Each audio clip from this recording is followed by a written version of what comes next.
ጤና ይስጥልኝ ተመልካቾቻችን እንደምን ውላችሁ አምሽታችኋል።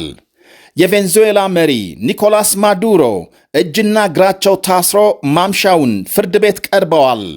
ማንነትህን ግለጽ አሉ አንጋፋው ዳኛም። የቬንዙዌላ ፕሬዝዳንት በማላውቀው ጉዳይ ታፍኜ የመጣሁ ንጹሕ ሰው። በዝርዝር እንመለከተዋለን። የኢራን ህዝባዊ ተቃውሞ ተባብሶ ሲቀጥል የእስራኤል መግለጫም ኢራንን ክፉኛ ማስቆጣቱ ይነገራል። ሁለቱ አገሮች ወደ አዲስ ፍጥጫ አምርተዋል። ሌሎችም አሉን። በላይ በቀለ ነኝ። አብራችሁን እንድትቆዩ ጋብዛለሁ።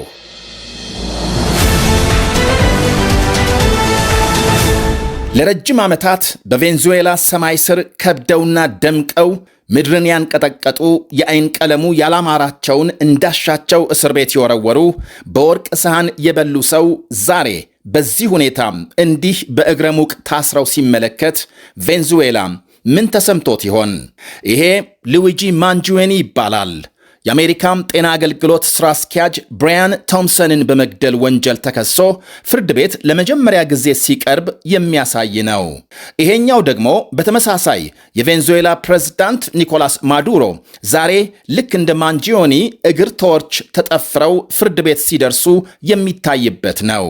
ሁለቱም በተመሳሳይ እስር ቤት ታስረው በተመሳሳይ ፍርድ ቤት ቀርበዋል። ማዱሮና ባለቤታቸው በኒውዮርክ ፍርድ ቤት በ92 ዓመቱ አንጋፋ ዳኛ ኤልቪን ሄለሪ ስቲል ፊት ቀርበው ክሳቸውን አዳምጠዋል። ከአደንዛዥ ዕፅና ከጦር መሳሪያ ዝውውር ጋር በተገናኘም የተመሠረተባቸውን ክስ ማዱሮና ባለቤታቸው ግን ጥፋተኛ አለመሆናቸውን በመግለጽ ተከራክረዋል። ማዱሮ ችሎት ቀርበው በዳኛው ራሳቸውን እንዲገልጹ ተጠይቀው የቬንዙዌላ ፕሬዝዳንት በማለት መልሰዋል። በስፓኒሽ ቋንቋ ጥፋተኛ አለመሆናቸውንና ታግተው መወሰዳቸውን አክለዋል። ፍርድ ቤቱም ለመጋቢት 17 ቀጠሮ በመስጠት የዛሬውን ችሎት አጠናቋል።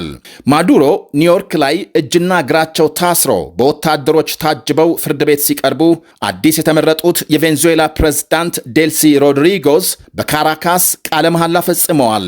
ትላንት ማዱሮን እንዲተኩ በተሰየሙበት ጊዜ የአሜሪካንን ዘመቻም አውግዘው ማዱሮ እንዲለቀቁ ጠይቀው አፍታም ሳይቆዩ ፕሬዝዳንት ትራምፕ አርፈሽ ስራሽን ስሪ፣ አለዚያም ከማዱሮ የባሰ ችግር ይገጥምሻል ሲሉ አስጠንቅቀዋል። አስፈላጊ ሆኖ ከተገኘም ሌላ ዙር ጥቃት እንደሚፈጸም አመልክተዋል። የትራምፕን ማስጠንቀቂያ ተከትሎ ዛሬ ፕሬዝዳንቷ የወደፊቱን የቬንዙዌላ ዕጣ ፈንታ በተመለከተም ከአሜሪካ ጋር ተባብረው ለመስራት ፍላጎት እንዳላቸው በመግለጽ ትራምፕን ለማረጋጋት ሞክረዋል። የወይዘሮዋን የሥራና እንዲሁም ደግሞ የሐሳብ ለውጥ የአልጀዚራው ዘጋቢ ተጨባጭና ፈጣን በማለት ነው የገለጸው። ፕሬዝዳንቷም በቴሌግራም ገጻቸው ባሰፈሩት ጽሑፍ ሚዛናዊና በመከባበር ላይ የተመሰረተ ግንኙነት ከአሜሪካ ጋር ለመፍጠር በትኩረት እንደሚሰሩ አረጋግጠዋል። በልማትና በሌሎች ዘርፎች የአሜሪካ መንግሥት አብሮን በትብብር እንዲሰራ እንፈልጋለን ብለዋል። የፕሬዝዳንት ማዱሮ ምክትል ሆነው ለ7 ዓመታት የሰሩት ሮድሪጎዝ አሁን ማዱሮ በአሜሪካ ተይዘው ከተወሰዱ በኋላም በሀገሪቱ ጠቅላይ ፍርድ ቤት ጊዜያዊ ፕሬዝዳንት እንዲሆኑ ተሰይመዋል። ማዱሮ የተያዙበት የአሜሪካ ወታደራዊ ተልዕኮ በ2011 በፓኪስታን የአልቃይዳ መሪ ኦሳማ ቢንላደን ከተገደለበት ዘመቻ ወዲህ ከፍተኛና አደገኛ መሆኑ ይነገራል። ሮድሪጎዝ ቅዳሜ ምሽት ለሀገራቸው ሕዝብ ባደረጉት የቴሌቪዥን ንግግር የትራምፕ አስተዳደር የአክራሪዎች ስብስብ ነው በማለት መዘለፋቸው የአሜሪካ ባለሥልጣናትን አስከፍቶ ለሴትየዋም የነበራቸውን መልካም አመለካከት እንዲለውጡ አድርጓቸዋል።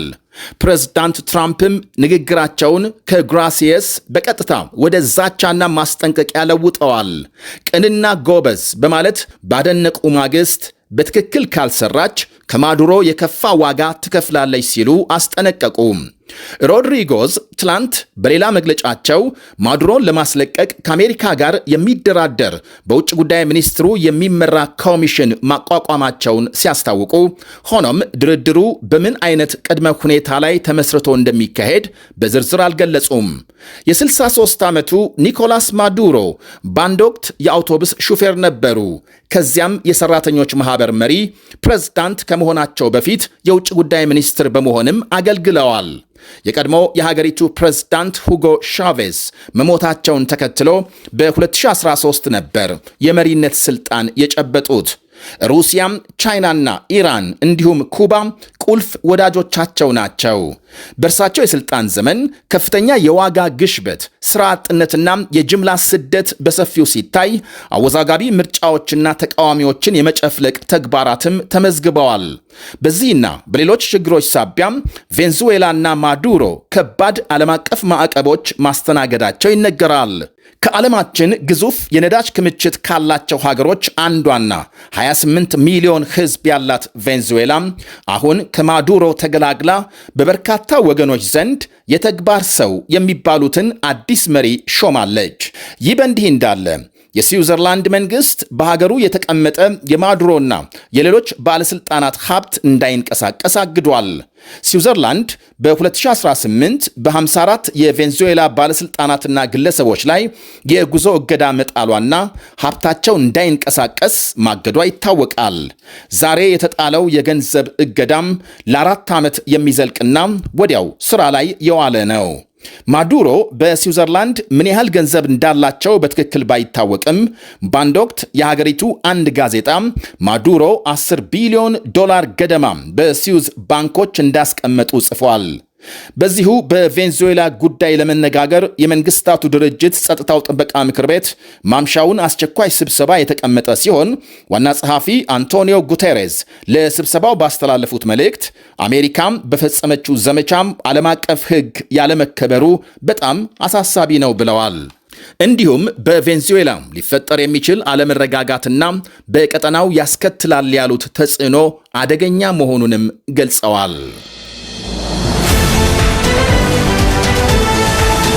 በኢራን ዛሬ 9ኛ ቀኑን የያዘው ህዝባዊ ተቃውሞ ተጠናክሮ ሲቀጥል ከ20 በላይ ሰልፈኞች መገደላቸው ይነገራል።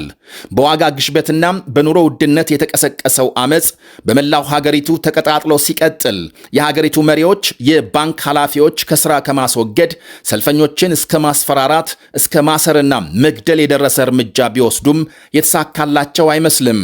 ሌላው ቀርቶ ሰልፉን የውጭ ኃይሎችና ጠላቶች ያቀናበሩት በማድረግ ኑሮ ከበደኝ ብሎ አደባባይ የወጣን ህዝብ በባንዳነት ለመወንጀል ሞክረዋል ነው የሚባለው መንግስት። የህዝቡን ጥያቄ አዳምጦ መልስ ከመስጠት ይልቅ የኢራን ባለስልጣናት አሁንም ትኩረታቸው እነርሱ ጠላት የሚሏቸው ሀገራት ላይ መሆኑን ዘገቦች ያሳያሉ። ህዝባዊ ተቃውሞ በተጀመረ በ9ኛው ቀን እስራኤል ድምጿን አሰምታለች። ጠቅላይ ሚኒስትር ቤንያሚን ኔታንያሁ ሰልፉን በመደገፍ 92 ሚሊዮን የኢራን ህዝብ ነፃ የሚወጣበት ወሳኝ ጊዜ ነው ብለዋል። የእስራኤል መንግስት የኢራን ህዝብ ትግልና ፍላጎት ምን እንደሆነ ለይቶ ያውቃል። የራሱን ዕድል በራሱ የሚወስንበት ነፃነትና ፍትህ የሚያረጋግጥበት ወሳኝ ትግል መሆኑን እስራኤል በዚህ የሞት ሽረት ትግል ከጎናችሁ ትቆማለች ብለዋል ኔታንያሁ። ኢራን ለኔታንያሁ መግለጫም በሰጠችው ምላሽ እስራኤል ብሔራዊ አንድነቴን ለመሸርሸር እየሞከረች ነው በማለት ከሳለች። እስራኤልና አሜሪካ አሁን የተፈጠረውን አጋጣሚ በመጠቀም የኢራንን አንድነት ለመከፋፈልና ብጥብጥ እንዲባባስ እየሞከሩ ነው ብሏል የቴሄራን መንግስት ባወጣው መግለጫም። የአሜሪካ ፕሬዝዳንት ዶናልድ ትራምፕ የኢራን መንግስት ሰልፈኞችን ከገደለ አሜሪካም ጣልቃ ትገባለች ሲሉ ቀደም ሲል ማስጠንቀቂያ መላካቸው ይታወሳል። ሆኖም ትራምፕ በቬንዙዌላ ዘመቻ ተጠምደው የኢራንን ጉዳይ ለጊዜውም ቢሆን ችላ ቢሉም ሰልፉ ግን ተጠናክሮ መቀጠሉ ይነገራል። ከኢራን 31 ክልሎች መካከል ቢያንስ በ21ዱ ሰልፉ ተባብሶ እየተካሄደ ሲሆን እስካሁን ከ20 በላይ ሰልፈኞች መገደላቸውና ከ1000 የሚልቁ መታሰራቸውን የሰብአዊ መብት ተቋማት ይገልጻሉ።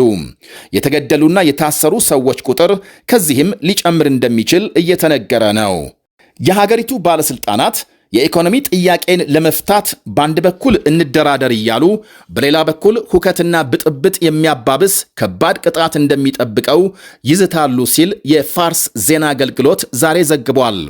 የሀገሪቱ መገበያያ ገንዘብ ክፉኛ መዳከምና የኢኮኖሚ ቀውስ የተቃውሞ ዋነኛ ምክንያት መሆኑ ሲነገር የሀገሪቱ ገንዘብ ሪያል ከዶላር አንጻር በጣም እየደከመ ሲሆን ለዚህም የዓለም አቀፍ ማዕቀብ እየተጠናከረ መሄዱ እንደሆነ ይወሳል።